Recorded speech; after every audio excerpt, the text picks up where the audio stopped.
Magkano chicken? Yung sub niyo po. Si rice po. Ano po? Dalawa. Sir, magkano chicken? 120 po yung chicken. Only rice? 120. 120, 120. 120. Okay. So yun guys, ang laki ng chicken. Asan yung chicken dyan? Ayun.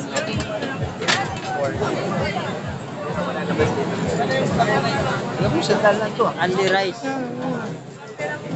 Laki ng chicken, 120. Ang daming mga tao. 360 po yung change ninyo. Only rice na rin po yan, tapos free drinks din. Dalawa. Yung sabi po, yun po yung bibigay niya sa free drinks. With drinks na yun po? Ako, may drinks na rin po Ah, yan. Yan, dalawa yan. Okay. Dalawa po. So, so 120 yung chicken and only rice with soft drinks. Ayan, so magbabayad na tayo syempre.